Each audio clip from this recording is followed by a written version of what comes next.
Hello? Good news! Have Totoy on my tail! Asan ka? I'm here near the Batcave. Sige. Papunta na kami. Halika kayo. Kailangan natin tulungan si Gusty. Ha? Bakit?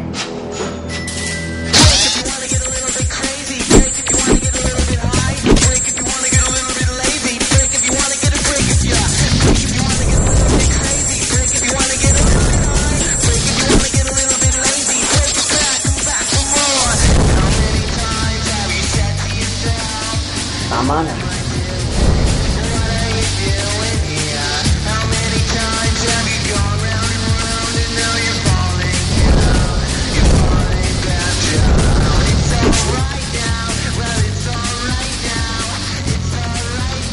Lola, parang huli na sa panahon ng maging gothic ka.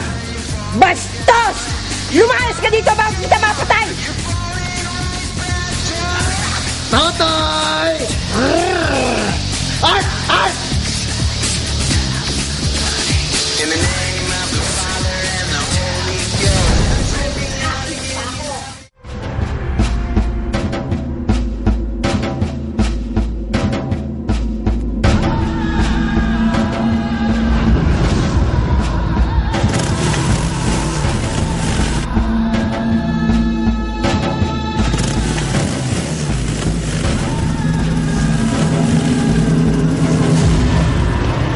Brad, pera muna yung motor mo.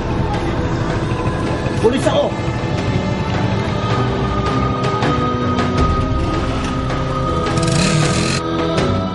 Kayo na ho sana ang bahala kay Totoy. Sana po, maligtasan niya ang panibagong pagsubok nito sa buhay niya.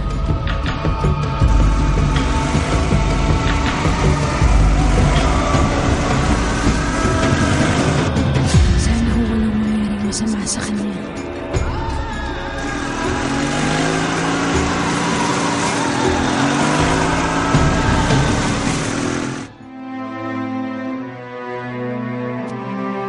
Ate.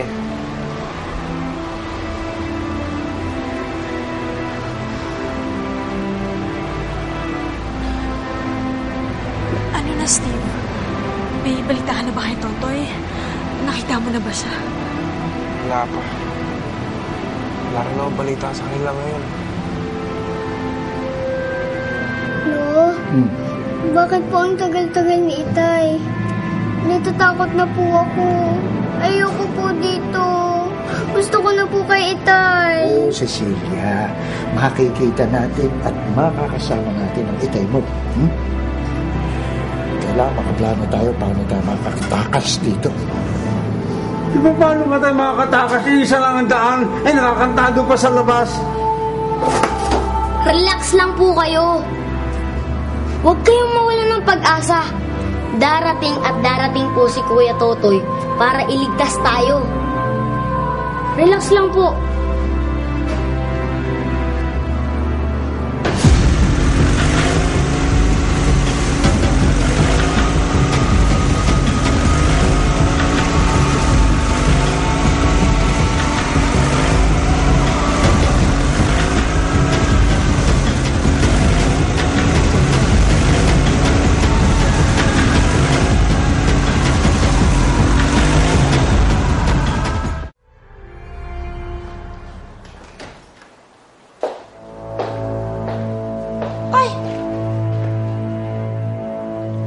Teka. Bakit nandito ka? Kababalik ko lang po, galing LA. Bakit parang gulat na gulat kayo? Hindi ba dapat nandoon ka sa Amerika? Kasama mo si Ana? Bakit mo iniwan si Ana? La, gusto niya mapag-isa. Nade-depress si Ana dahil sa pagkakahiwalay nilang dalaw ni Totoy. Kaya gusto niyang iwan ko muna siya. Magagalit daw siya pag hindi ko siya sunod. Kaya, ayun, pinagbigyan ko muna. Mali yan eh. Dapat kasama ka kay Ana habang siya'y nagluluksa. La, kilala ko si Ana. Lalo kong pagpipilitan ng sarili ko sa kanya. Lalo niya ako itutulak palayo. Kaya binigyan ko muna siya ng konting space. lalo nang mali yun. Habang wala ka doon kay Ana, aba, tuloy niyang iisipin si Totoy.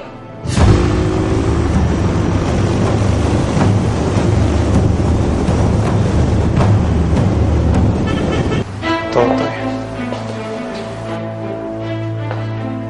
Ang Totoy na yan ang punot dulo ng lahat ng problema namin ni Ana.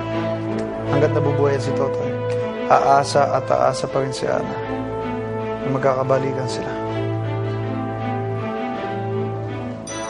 Hindi imposible yan. Maaring mangyari yan. Hindi mo ba alam na si Totoy ay nanalo sa boxing? Sa laban ng boxing niya? At hindi basta-basta lang yung kalaban niya. Ang husay. Kid Apache ang pangalan. Alam ko ho yun. Kahit sa States, nakakating ang balitang yan. Alam mo, iho, nagkapangalan na si Totoy. Kinatatakot ko lang.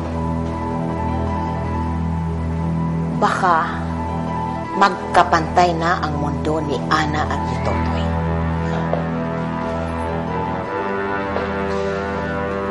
Hindi ho pwede mangyari. Kaya nga bumalik agad ako eh. Dahil gagawin ko ng paraan. Sisirain ko ang lahat ng plano ng Totoy.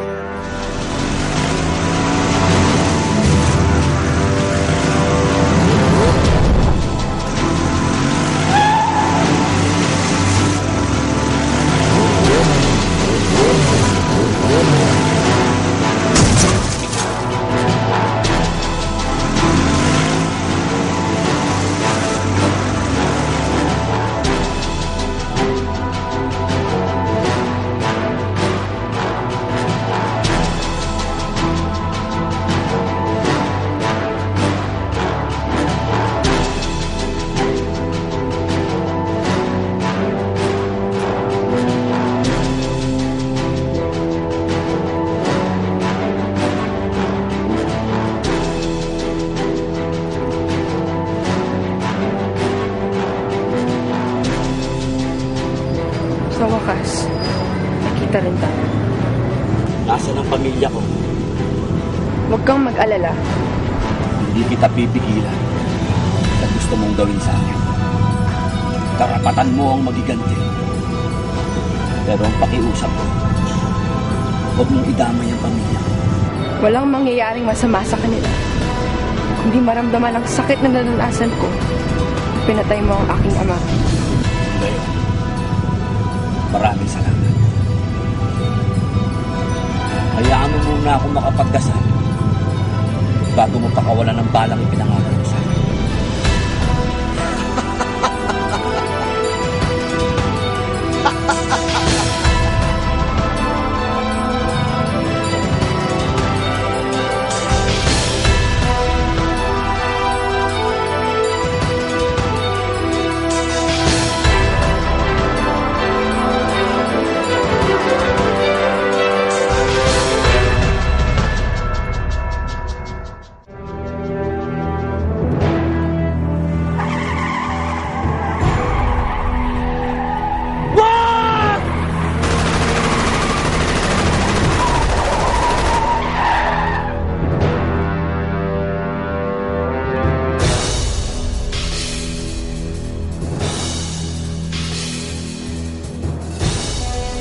Totoy!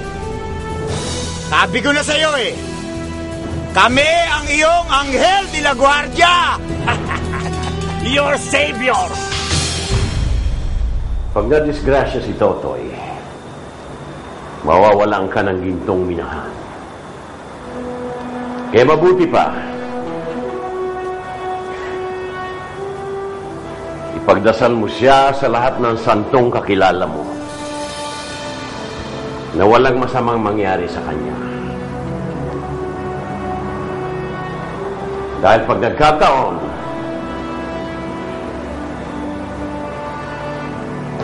hinagpis ni Judas ang aabutin mo.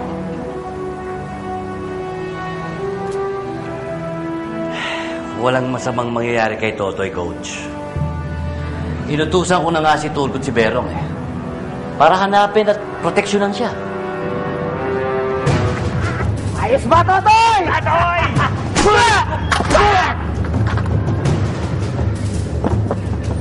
Humihinga pa ang anak ni Hernandez. Magdasal kayong tuluyang siyang mabuhay. Dali niyo sa ospital! Totoy! Ngayon, naniniwala ka na ba sa Diyos? Naniniwala na po! Magdasal ka ng ama namin! Pwede po ba? English na lang? Our Father! Sige. Our Father, who art in heaven, hallowed be thy name. Your kingdom come, your will be done on earth as it is in heaven.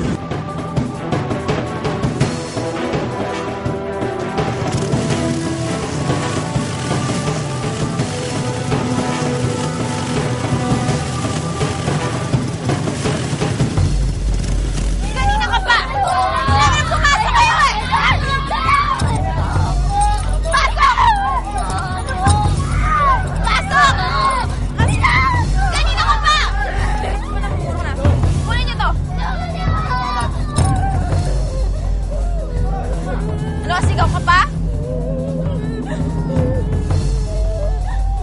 Okay, maingay.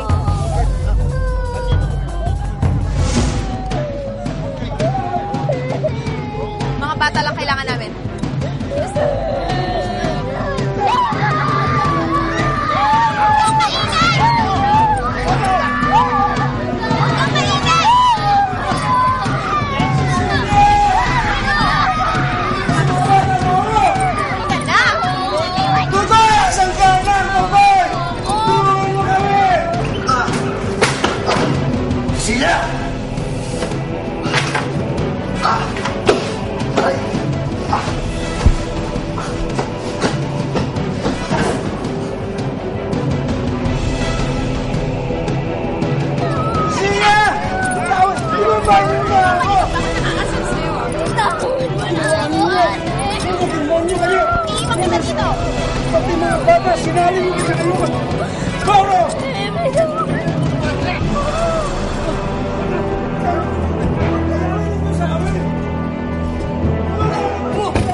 Kapag hindi mo sinabi sa akin kung saan nyo inilipat ang anak ko,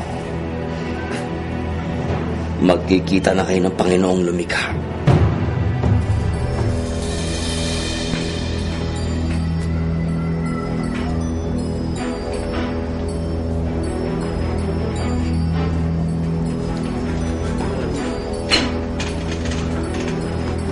Huwag kang tatawag ng pulis. Ang importante, asikasuhin mo pasyente.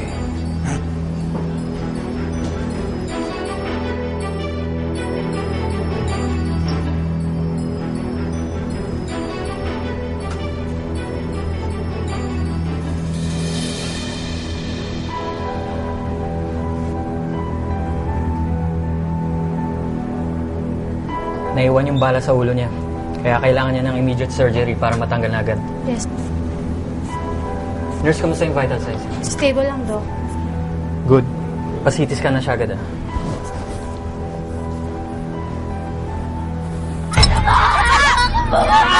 Sabi ng buka, bakit? Ano ba? Baba! Bawat mo ako! Bitiwan niyo ako! Kunin niyo to!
ng isang hindi kapanalig na walang bahid dungis. Mula sa kanyang dugo at laman, dumadaloy ang aming pananampalataya sa'yo upang ang iyong mga kampon ay lalong lumakas at maghasik ng lagim na iyong inaatas.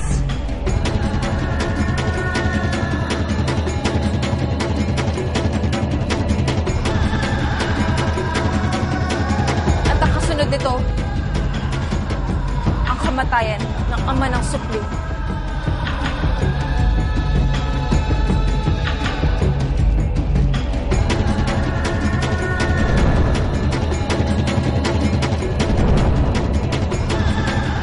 Siyang balakid sa aming misyon!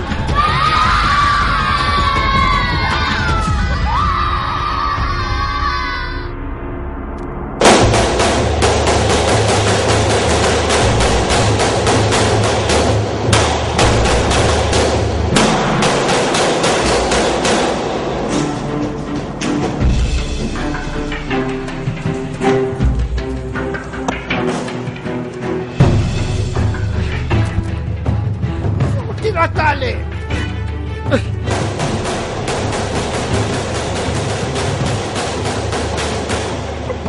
Hala! Lagot kayo! Andiyan na si Totoy! Uubusin niya kayo para ihatid kayo sa tahanan ninyong impyerno. Hala!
Pero ayos.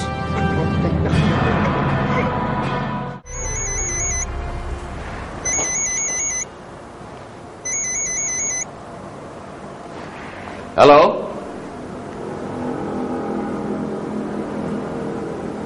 Ano?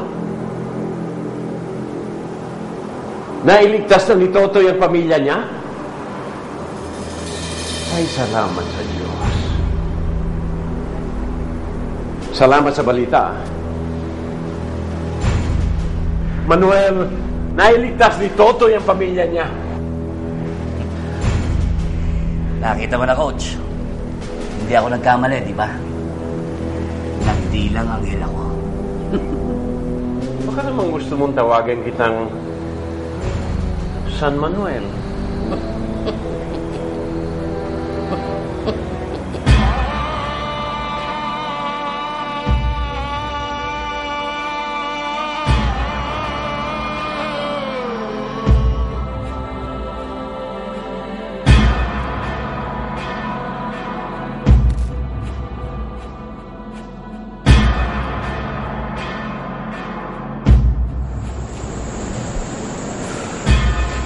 Ay, saan naman tayo, Totoy? Nakapasok siya sa ating kaharian na hindi natin napansin. Nagpanggap siyang gotik. Hindi ko makakalimutan to. We will give him a taste of his own medicine.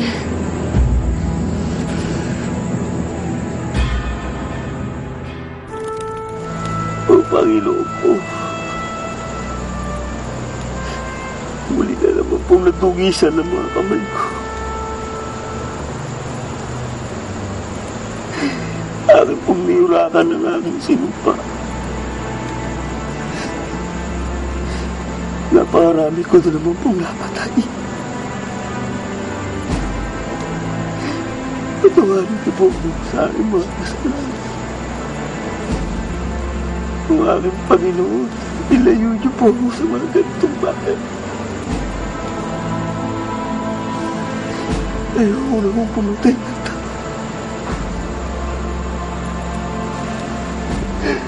Ayoko na kong pumatay ng tao.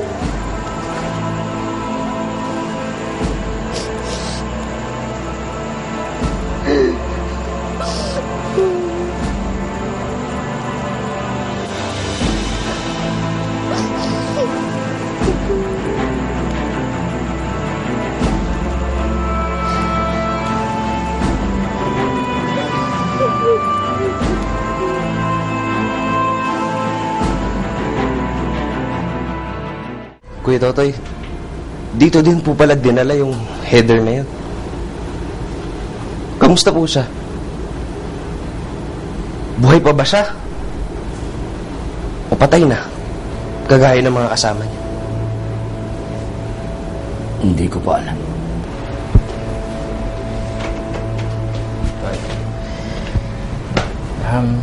Karoon ng clot si Heather sa ulo niya. Kaya inopera namin siya ni Dr. Briones para alisin yung clot. Kamusta siya doon? As of now, di pa rin namin masasabi. Dahil kailangan muna nating antayin magising si Heather para malaman natin yung extent ng damage. Yun ay kung magigising pa siya. Dahil pwedeng tumuloy sa comatose ang pasyente. Yun na lang ang pagdasal natin huwag mangyari.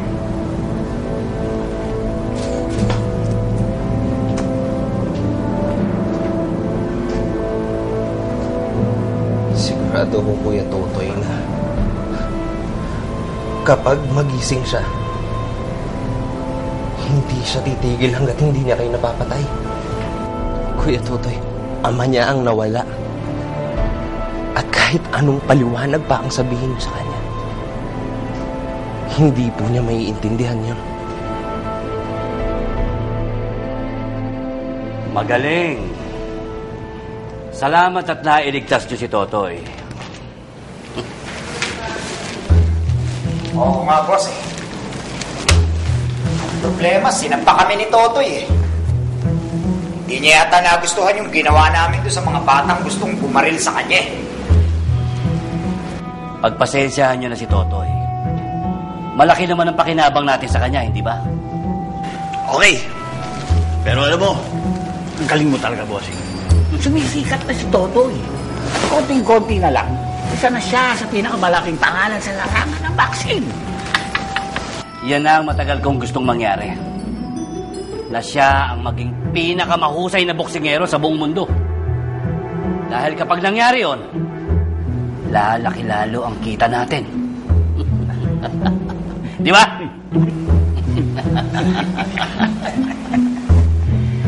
Kaya nga iniisip ko na eh. Kung sino ang isusunod nating ilalabang kay Totoy.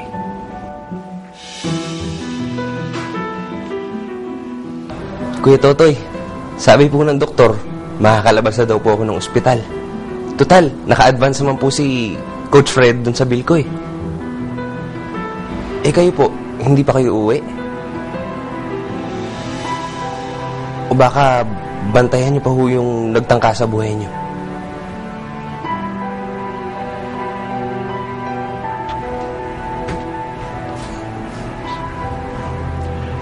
Kumusta na yung anak ni Leon Hernandez? Ligtas na ba siya?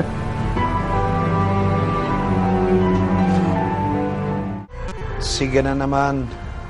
Kahit sandali lang. Sige. Kung ayaw talaga. Sabi mo na lang, wala. Kinakamusta ko lang siya. Okay, sige. Bye.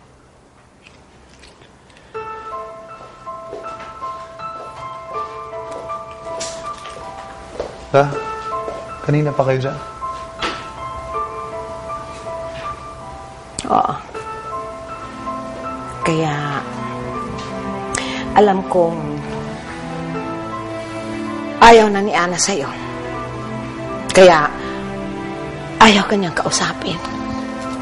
Hindi naman sa ganon. Kagagaling lang daw niya sa shopping, kaya pagod lang daw.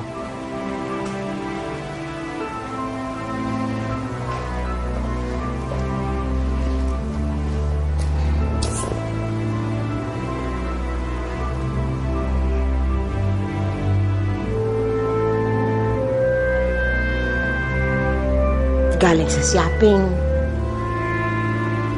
Pagod siya. O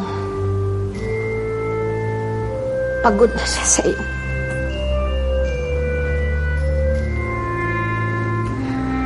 Miguel, do something!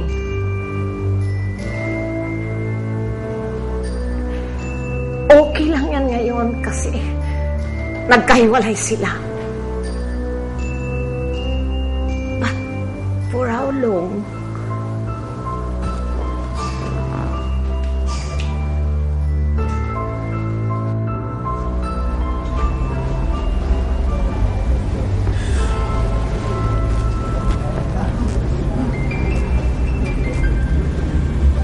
Malaki kasalanan ko sa kanya. Masamang tao si Hernandez. Pero sa mata niya, isang kulirang ama si Hernandez. Naintindihan ko siya, Chong.